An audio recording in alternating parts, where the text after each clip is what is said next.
நம்முடைய தொலைபேசி இணைப்பில் வானிலை ஆய்வு மைய முன்னாள் துணை இயக்குனர் ராஜ் இணைப்பில் இருக்கிறார். அவரிடம் கேட்கலாம். சார் வணக்கம். வணக்கம் சொல்லுங்க சார். இந்த கடந்த எந்த ஆண்டுகளையும் இல்லாம இந்த ஆண்டு அதிக அளவு கோடை வெப்பம் மக்களை வாட்டி வதைக்கின்றாங்க. இதுக்கு என்ன முக்கிய காரணம்?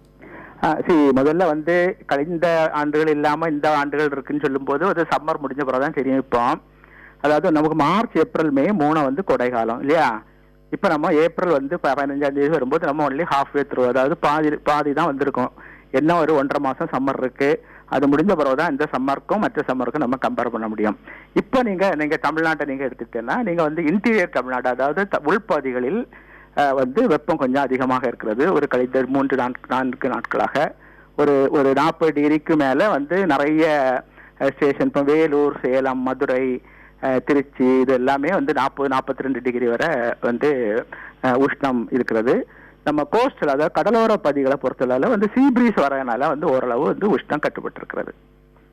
சரியா, இந்த ஆண்டு கோடை மழை பெய்யல, அதனாலதான் மே மாதம் அடிக்கக்கூடிய வெயில் ஏப்ரல் மாதமே இந்த அளவுக்கு அதிகமா வெப்பம் மக்களை தாக்குது அப்படின்ற மாதிரி ஒரு கருத்து சொல்றாங்களே, இது எந்த அளவுக்கு உண்டு? அது ஓரளவு கரெக்ட், சரிதான். ஏன்னா இப்ப நீங்க இப்ப ஏன் உஷ்ணம் ஒரு நாள்ல இருந்து அடுத்த நாள் எப்படி கூடிட்டே போகுதுன்னா, இன்கமிங் ரேடியேஷன் சொல்லுவோம்.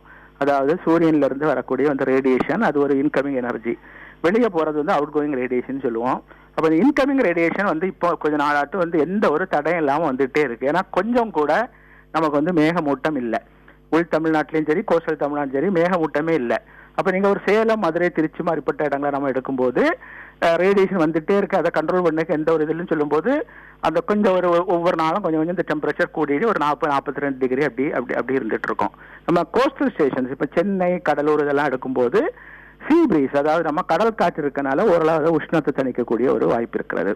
ஸோ அதனால நீங்க சரிதான். இப்போ நமக்கு தமிழ்நாட்டை பொறுத்தளவு இதுவரை ஏப்ரல்ல வரக்கூடிய ஒரு தண்டர் ஷவர்ஸ்ன்னு சொல்லுவோம். அதாவது இடிமலை எல்லாம் கொஞ்சம் அங்கேயும் வந்துட்டு இருக்கோம். அந்த ஆக்டிவிட்டி இப்போ இதுவரை ரொம்ப வரல இதுவரை.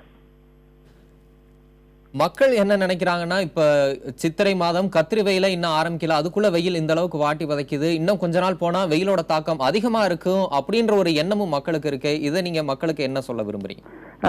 ஓரளவு, அதாவது இப்ப நம்ம இந்தியன் மெட்டியாலஜி டிபார்ட்மெண்ட், அதாவது நம்ம இந்திய வானிலை மையம் இந்த சம்மர் தமிழ்நாட்டுக்கு மட்டும் இல்லாம என்டையர் இந்தியாவுக்கும், அதாவது இந்தியா முழுவதுக்குமே ஓரளவு இந்த சம்மர் கொஞ்சம் ஹார்ஷா தான் இருக்குன்னு ஏற்கனவே நம்ம ஒரு ப்ரெடிக்ஷன் கொடுத்துருக்கு. அது இருக்குது. இப்போ ஏப்ரல் மே நீங்க பார்க்கும்போது இன்டீரியர் தமிழ்நாடு ஏப்ரல் ஹாட்டர் தான் கொஞ்சம் ஏப்ரல். ஆனா கோஸ்டல் தமிழ்நாடு நம்ம சென்னை, கடலூர், பாண்டிச்சேரி, தொண்டி, தூத்துக்குடி இந்த இடங்கள்லாம் இருக்கும்போது மே கொஞ்சம் உங்களுக்கு ஹாட்டரா இருக்கும். இப்போ சென்னை எடுத்த அளவுல மே தான் ஹாட்டஸ்ட் தவிர ஏப்ரல் அப்படி ரொம்ப ஹாட் கிடையாது கம்பேரிட்டிவ்லி. என்னன்னா உங்களுக்கு கோஸ்டுக்கும் ஒரு 25 கிலோமீட்டர் நீங்க மேற்கே போனீங்கன்னா அந்த இதுக்கும் ரொம்ப டிஃபரன்ஸ் உண்டு. இப்ப நீங்க நுங்கம்பாக்கம், மீனம்பாக்கம் எடுத்தாலே ஒரு 2-3 டிகிரி வரை மீனம்பாக்கத்துல உஷ்ணம் அதிகமா இருக்கும். ஏன்னா சீ பிரீஸ் ஒரு 1-1.5 மணி நேரம் அது டிராவல் பண்ணக்கு அந்த டைம் எடுக்கும். அதனால இப்போ அதே இடத்துல நீங்க இன்டீரியர் தமிழ்நாடு எடுத்தீங்கன்னா மே ஓரளவு அப்படி கோஸ்டுக்கும் அதுக்கும் ரொம்ப ஒரு டிஃபரன்ஸ் இருக்காது.